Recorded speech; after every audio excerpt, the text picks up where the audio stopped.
Good to see you, Eoin. How are you? Very well. Good to see you, Owen. I know, yeah. Two Owens at the one thing, you know? Fancy that in Cong. Yeah. Who knew?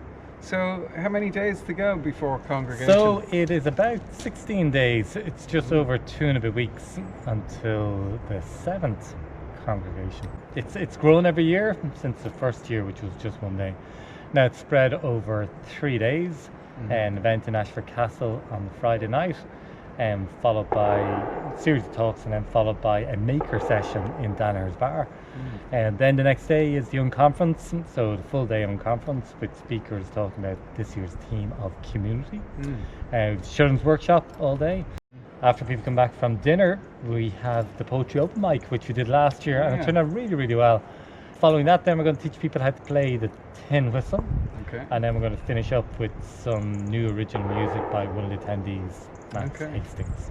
And then on the Sunday, we'll be out in this beautiful environment of Cong Woods for some mindfulness stuff. So now with congregation, this time with 2 weeks to go is always the most nervous time because you're waiting for all the last submissions to come in. But I'm learning so much from them. Like I'm finding it fascinating, the different perspectives that people are taking. So like one of my favorites, which I think you'd enjoy, when the last one was, the author took the perspective of the NASA mission to send people to the nearest inhabited planet, which is about 1,000 years away. Right. And his piece was like, where do you even start to think about that from a community perspective?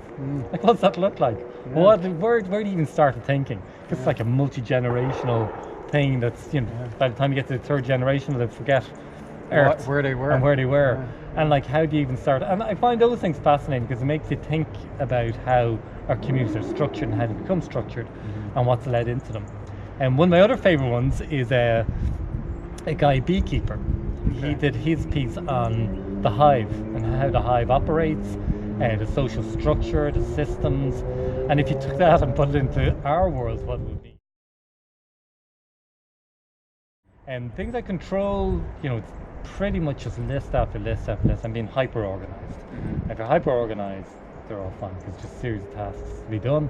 And it's the parts that you don't control, and generally they're around humans, so you can't force anyone to go on. You can't stop somebody getting sick. You can't stop last minute things happening in the world. And this is only one small thing in other people's busy lives. But what's interesting is the psychology of it I find interesting every year. And although people know that it helps to get stuff in early, they know themselves that they're not going to get around to really focusing on it until 2 weeks to go. So I make attempts to kind of spread it out and stretch it out to be more than that, for two reasons. One, because if it's in their brains earlier, and when it comes to the crunch, they get it done faster. And then that it doesn't end up just being one day. That there's a potential for, if people connect beforehand and start reading stuff beforehand, they get much more out of the day, and they form much stronger relationships with people. But like, we all live in a really busy world, so